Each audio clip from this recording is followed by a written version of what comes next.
سلام الله عليكم مع الحباب. كيبدا الفيلم ديالنا مع تشيس وهو واقف كيتسنى في صحابو ديلون وجيك قدام المحل. شويه غيجيو لعندو شي وحدين وبغاو يكريسيو، وديلون فاش كان كيتقدا غيسمع صاحبو كيغوت فخرج لعندو. ملي وصل غادي يهجم على دوك خوتنا وبدا عليهم هادي التنبه هادي الضر، وغنعرفو باللي هو مقاتل معتزل عفا عليه الله. دوك خوتنا هربوا الا واحد فيهم بقى مغيب وحاولوا يفيقوه. شويه البوليس غيحضروا وبقاو كيتيريو فيهم بلا سبب حتى صفاوها لتشيس اللي براسو صفاها لواحد منهم. هنا ديلون ملي شاف صاحبو في ديك الحاله بغا يحماق حيت شافو كيموت قدام عينيه وما قادر يدير عليه والو. البوليس يتكى على ديلون وقال ليه بلي انت اللي صفيتي يا صاحبي. شدوه وداوه للحبس وغنعرفو بلي تحكم عليه ب10 سنين ظلموه ولاد الذين. وهو في السيلون غيبداو الحباسه يتنمروا عليه، واحد وجع لمس ضربو بالموس. دازو عوامو من بعد ما قضى المده السجنيه ديالو جابوه الحراس لعند هاد الضابط اللي سميتو جاك باش يكمل معاه شي اجراءات. القرع قال ليه بلي انت صافي دابا غتخرج من الحبس، ولكن حاجه وحده اللي نطلبها منك هي تبعد على الصداع والمشاكل،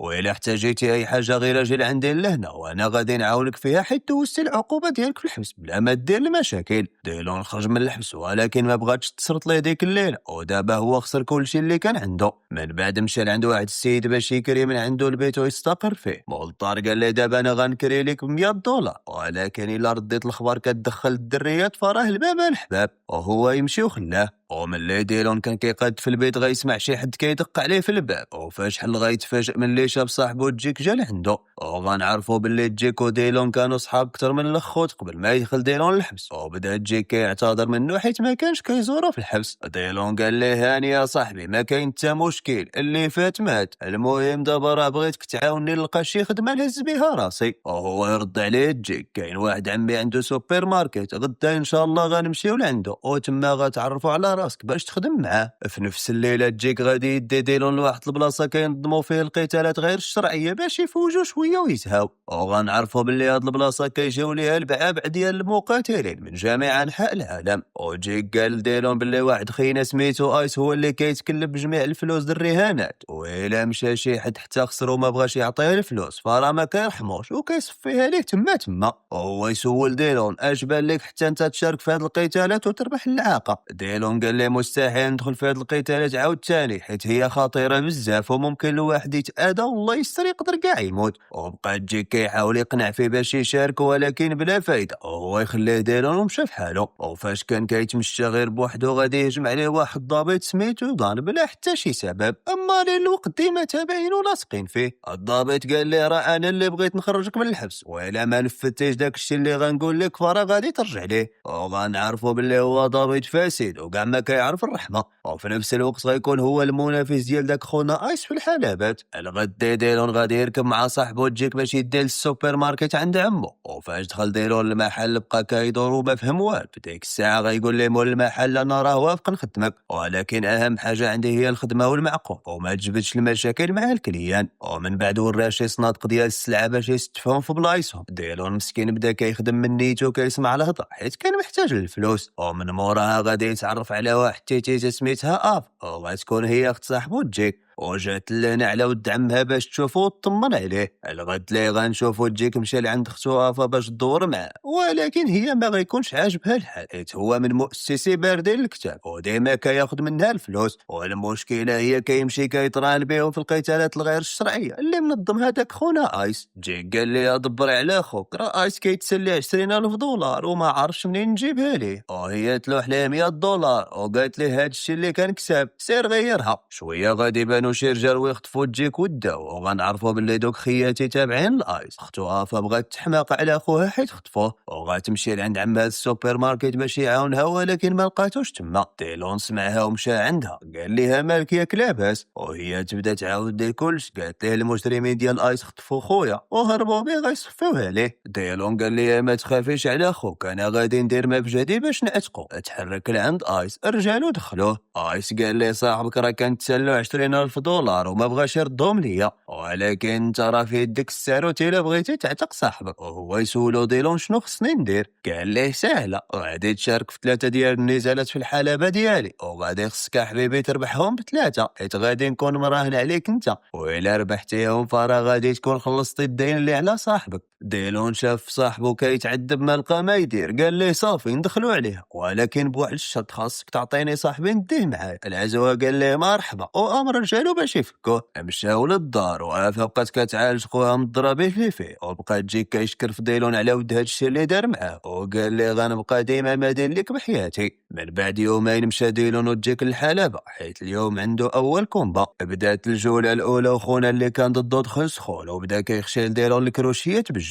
ديلون ما كانش عنده الخبره الكافيه في هذا الكومبا، كان صعيب عليه يتضارب. المهم شدو داك خونا وتكا في الارض وبدا كيدخل ليه، وكان على شويه غيصفيها ليه كل ما سالت الجوله الاولى. ملي جا وقت الاستراحه غيجيب ليه صاحبو جيك سطل ديال الماء باش يشرب، حمار هو كتورد فيه الله ينعل ما يحشم، وبدا كيعطيه النصائح وكيوريه شي تقنيات باش يستعملهم. ومن موراها غادي تبدا الجوله الثانيه، وكيف العاده خونا كان باقي فيه الجد وبغى يصفيها ليه من الاول ديال الجوله، ولكن هاد المره ديلون غيكون استرجع القوه ديالو وشدو بدا عليه هادي تنفع هادي الضر، وطيحو الارض وبقى كيدقدق ليه في العظيمات حتى سالاه. وهكا غادي يكون ديلون ربح اول كومبا ليه. من بعد دا جيك لعند الطبيب باش يداوي ليه الضربين اللي فيه، وتما غيبان واحد خونا سميتو جي، وهاد جي غيكون واحد من افضل وامهر المدربين ديال الفنون القتاليه، ودوا مع ديلون وقال ليه باش يدوز لعندو غدا حيت محتاجو في شي حاجه. وفي نفس الوقت غيجي ايس وقال لديلون برافو عليك، غنبغيك ديما تبقى ليا بنفس النيفو حتى تربح ليا 2 المباريات اللي بقاو، ومن بعدها الا بغيتي تمشي بحالك فسير الله يعاونك. النهار اللي من بعدو ديلون وصاحبو جيك مشاو لمركز التدريب عندك خونا جي حيت كان بغاه في شي حاجه ضروريه. وفاش خرج هو ويا قال ليه عجبني المستوى ديالك في القتال، وزاد قال ليه شنو الراي ديالك نبقى ندربك باش تولي بحال السبع وما يقد عليك حتى شي واحد،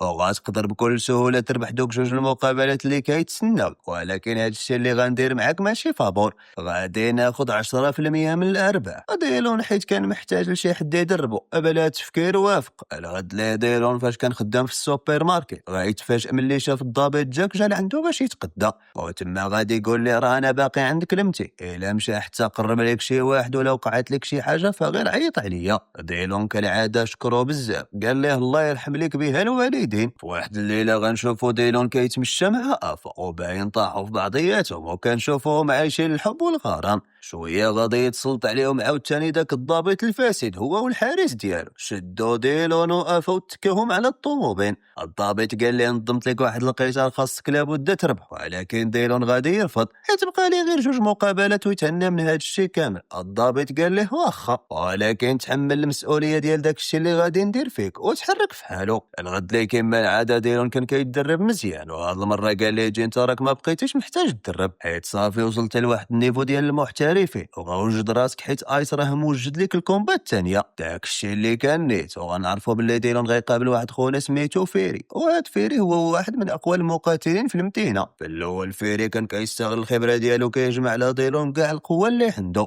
ولكن شويه ما كيتقلب عليه ديلون وكيلصق ليه ما تيسر من الكروشيات، ويستعمل معاه جميع دوك التقنيات اللي علمهم ليه جي، وفي الاخير غادي يسخسخو مزيان وربح الكومبا. وهكا غيبقى عنده غير قتال واحد وغيولي حر هو وصاحبو جيك. من بعد غنشوفوا هاد الوين جا عند المدرب جي وبقى كيهدد فيه، قال ليه بغيت ديلون يخسر الكومبا الجايه باي ثمن حيت هو غيكون مراهن بنص مليون دولار على الخصم ديالو، وقال ليه الا ما خسرش غادي نصفيها لكم بجوج. المدرب خاف على راسو وقال ليه صافي واخا غادي نحط ليه شي سكر كلاصي في المشروب باش يخسر. من بعد فتره قصيره جا الوقت ديال الكومبا الثالثه، وهاد المره ديلون هو اللي كان مزيان في الاول، ولكن في وسط القتال ما غيبقى يشوف والو حيت غيكون جاي حط ليه المخدر في القرعه ديال الماء، فغيستغل الخصم حالته وبدا كيخشي ليه في الكروشيات. ولكن منظرو غتسالي الجوله الاولى، موراها بدات الجوله الثانيه، وكما العاده الخصم ديالو مازال متفوق عليه، ولكن ديلون غادي استجمع كاع القوة اللي عنده وهجم عليه وبقى كيجفف به الحلبة حتى قد يربح، وهكا غادي يكون سهل الاتفاق اللي دار مع ايس. اما الضابط واللوين غيكونوا مصدوبين حيت مشات ليهم نص مليون دولار اجمي. في هاد الوقيته ديلون خرج هو وصاحبو جيك وكانوا فرحانين حيت تهناو من هاد المشطبة، ولكن اللي منحوس وصافي الضابط ورجالو غادي يهجموا عليه وبقاو كيضربوهم. الضابط قال لديلون بسببك خسرت بزاف ديال الفلوس، وإلا ما بغيتيش نصفيها لكم خاصك تخسر في واحد الكومبا اللي غادي ننظمها لك، حيت غنكون انا مراهن على المنافس ديالك. اش يدير ما يدير ديلون عاود تاني في هاد المشكله. تفكر الضابط القرع اللي كان قال ليه الا احتاجيتي شي حاجه قصدني، مشى لعندو عاود ليه كلشي وقال ليه باللي كاين واحد ضابط حمق بغا يصفيها لي انا وصاحبي حيت بغاني نشارك في واحد النزال غير شرعي. القرع قال ليه برافو عليك من اللي علمتيني، حيت هادي مده وانا شاك فيه باللي كينظم قتالات غير قانونيه. داكشي علاش خاصك تربح هاد القتال، وإلا حيت الا ربحتي غادي يجي هو باش يصفيها لك وحنا غادي نكونوا تما وغنشدو قطي. ومن بعد مده غتبدا الكومبا، وهاد المره الخصم ديالو كان شديد بزاف، هجم على ديلون وبدا كيخشي ليه، ولكن خونا ديلون دغيا قلب عليه السمطه وبدا كيهرس ليه في العظيمات حتى قدر يربح. وفاش كان ديلون خارج غادي يوقف عليه الضابط ويلا بغا يجبد عليه السلاح، غادي يحضروا البوليس وهزوه. الغد اللي غنشوفوا ديلون مشى لعند صحيبته افا وقرروا يسافروا لمدينه اخرى ويكملوا فيها حياتهم ويبعدوا على المشاكل. وهكا يا احبابي نكونوا وصلنا لنهايه الفيلم ديالنا. نتمنى يكون الملخص عجبكم، ما تنساوش ديروا لنا لايك وسبسكرايب باش توصلوا ديما بالجديد. الله بسلامه.